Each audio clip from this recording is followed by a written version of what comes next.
Hey, what's up guys, and welcome back to another video on the channel. Today I've got a very special video for you, as we've done in the past 2 seasons if I'm not mistaken. As always, at the end of the season we will be doing a ranking for the Real Madrid squad. So every year we go through how the season has been for each of these players individually, as you know, ranking. So I'm gonna go through the tiers.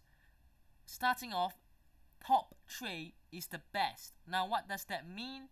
I will be picking 3 players this season that in my opinion have been the best 3 players for Real Madrid when it comes to the contributions, not just stats, because it will be easy to go and see who's got the most or who has got the most goal contributions or the most clean sheets or anything. Just the way that they have played, the way that they have helped the team, the character, the personality of the players. Below that, we've got great players. These are a bunch of players that are close to the top 3, but they've just slightly been edged out by 3 players who have been incredible, been there when needed. Is for players that I wouldn't say have been the best in the world in their position, but when it comes to being there to help out the team, to get the goals, to get the assists, to get the defending, whatever, they have been there.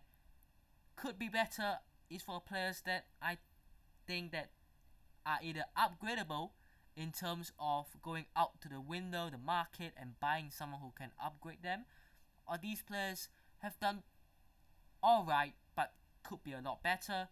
And hard to judge is basically the tier where players who have been injured, players who have not played a lot, are gonna be in there. So your casualties, the players that we know of, that we've talked about a lot, are gonna be in there.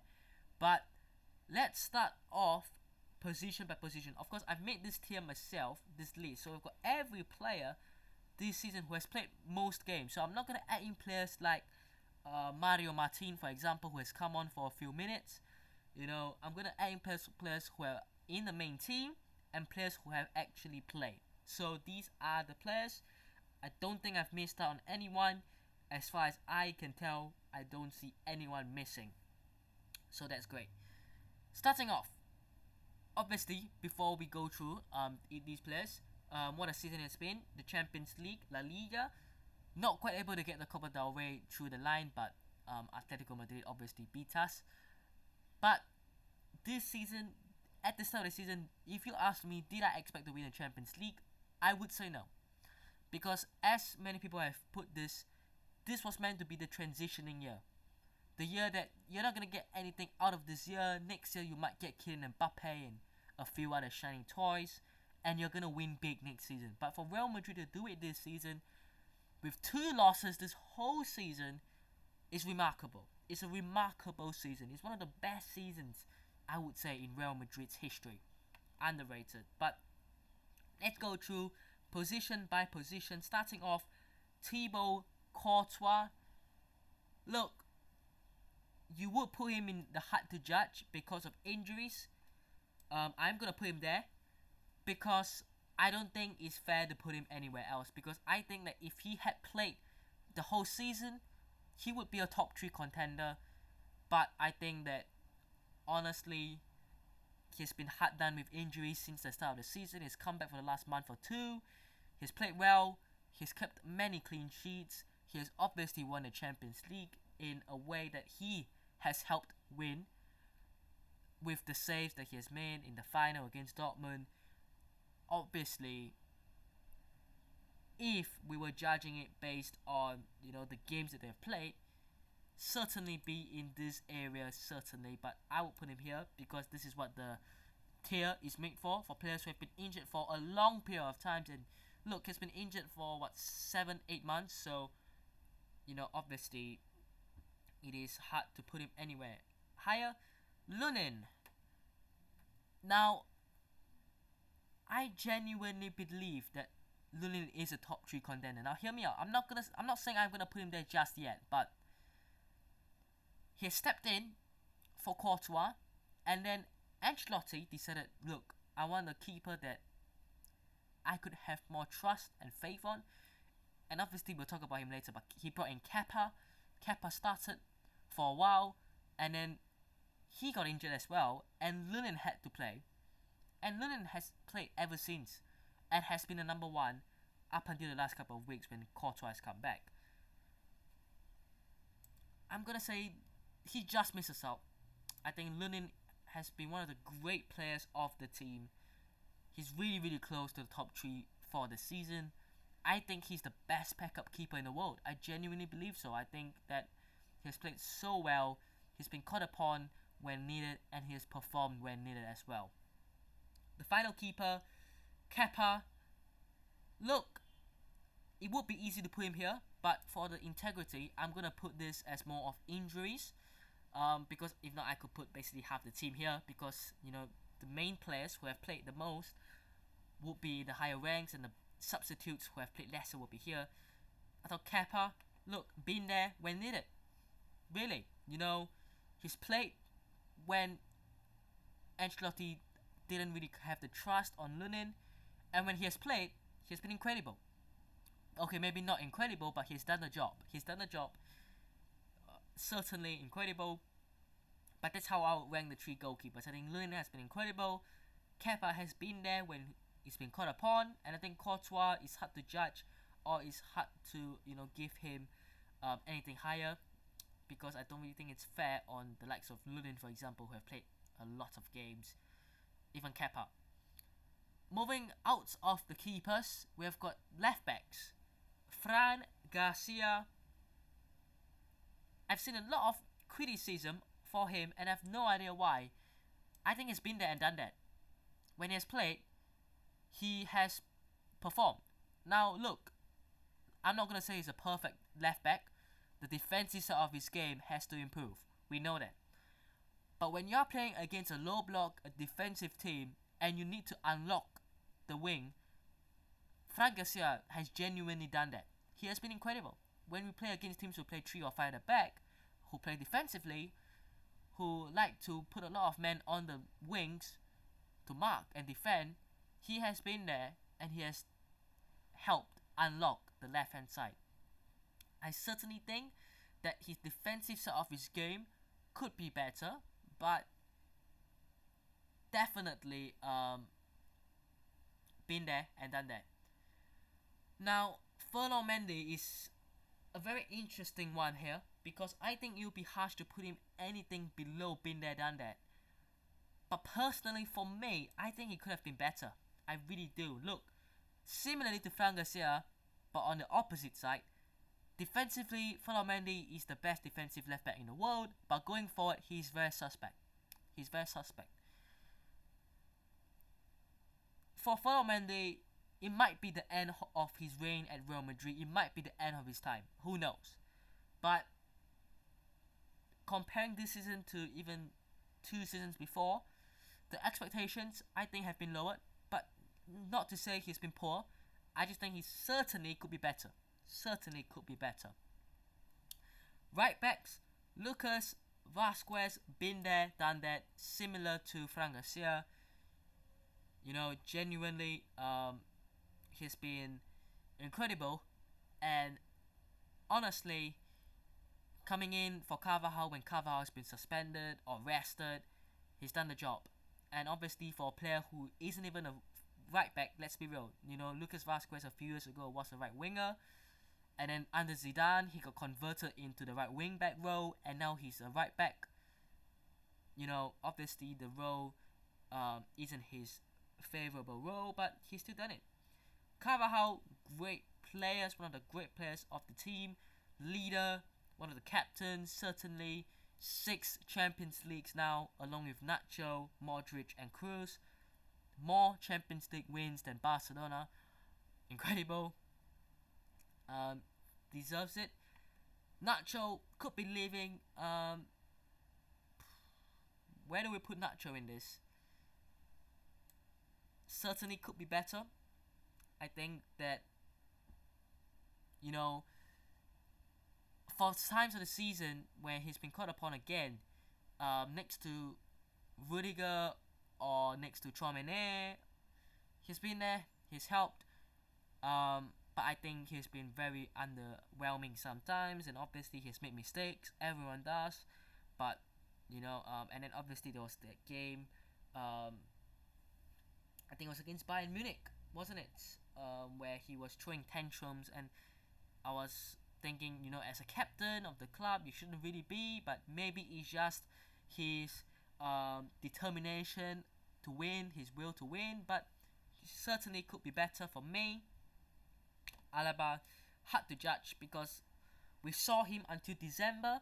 I remember that game against Villarreal, and we were already suffering with injuries, and then he went off, got an ACL.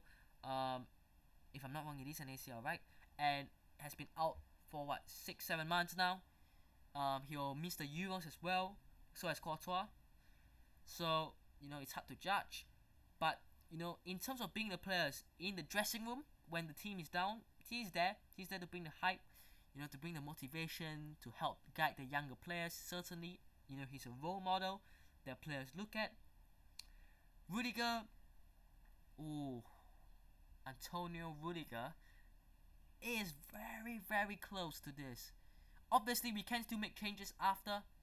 Right now, I've got 2 players on my mind. No, I'm gonna put Antonio Rudiger in top 3. For now, at least. The fact that last season against Manchester City, he was benched, and in the first leg he kept Haaland quiet. In the second leg he was benched, and we lost 4-0. This season, obviously Militao getting injured meant that Rudiger had to step up, and then Alaba getting injured meant that Rudiger had to step up even more.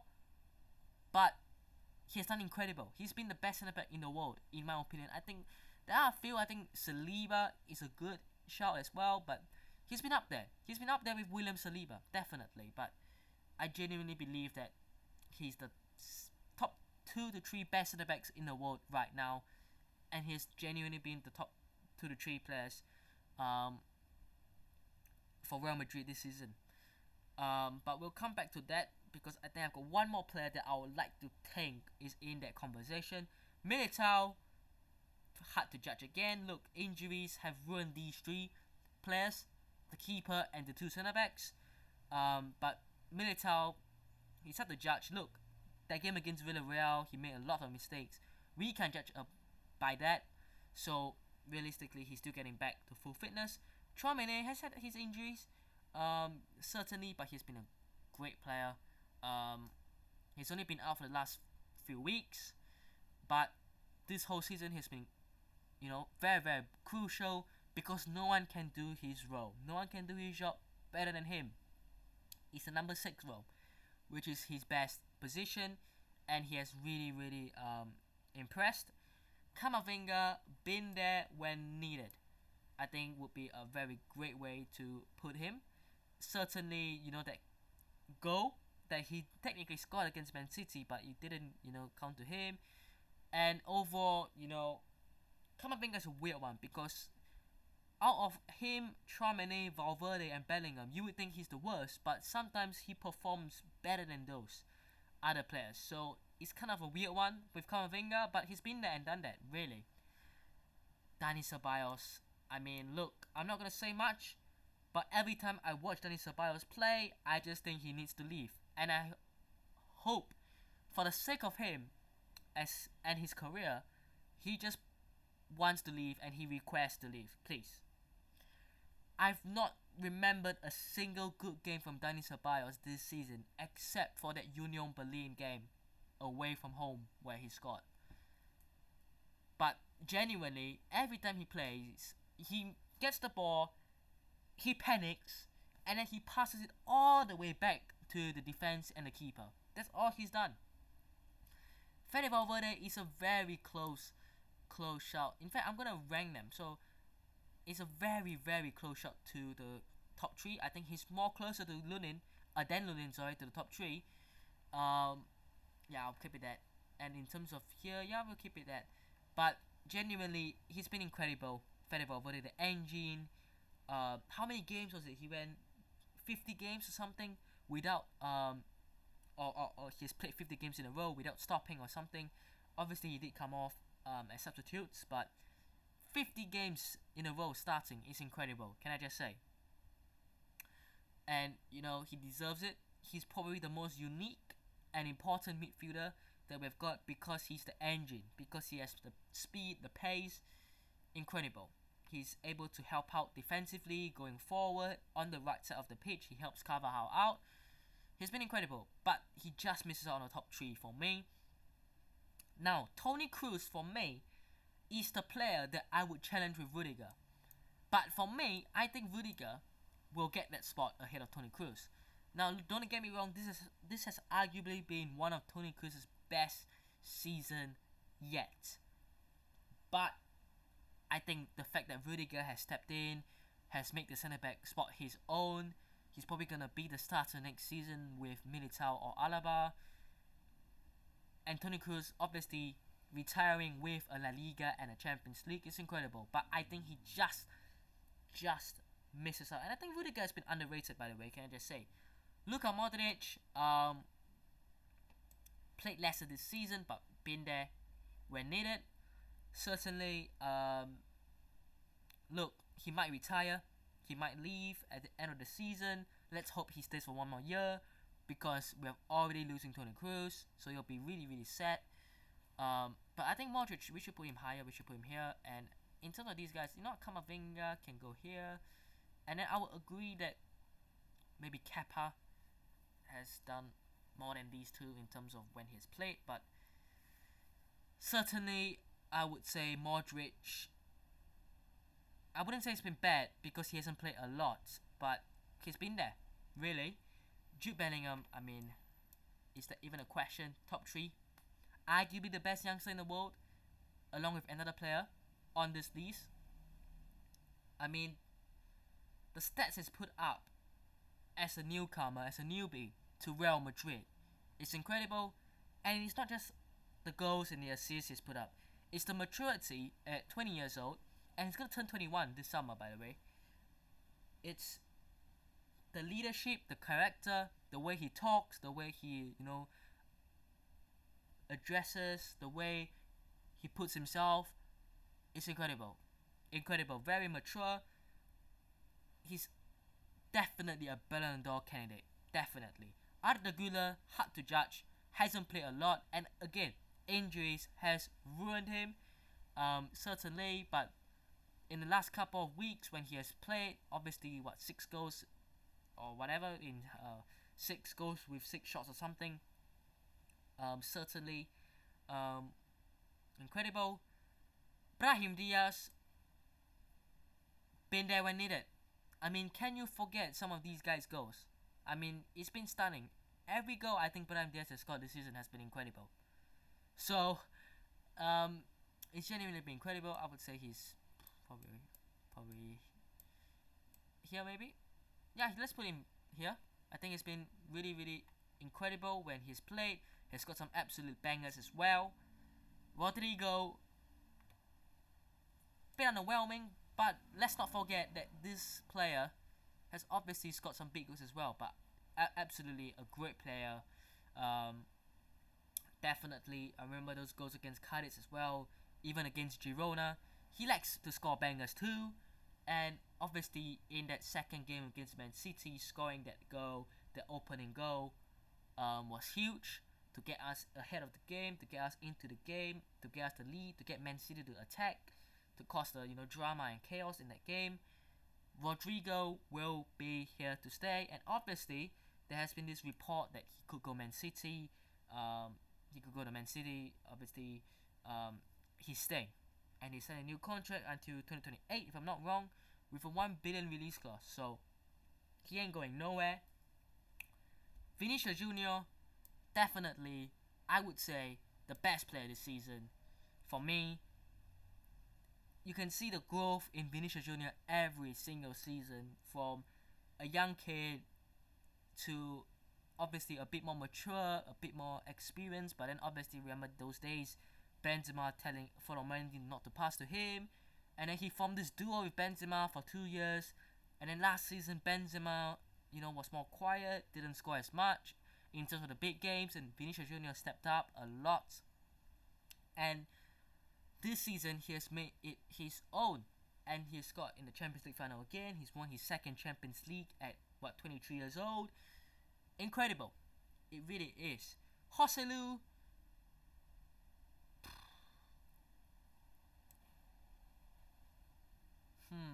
I would say he's at the top of either could be better or been there when needed. Been there when needed. I think it sums up Joselu's season because who expected Joselu to score the winning goals against Bayern Munich when he came on? So the only reason he was brought on was to score and change the game, which he has done. So he has been there when he has been needed. And obviously, look, people make a big joke about Joselu and how certainly he has been maybe not your Benzema replacement that you expect, but I would certainly say that he's really blown away all our expectations on him, and he's a Champions League winner.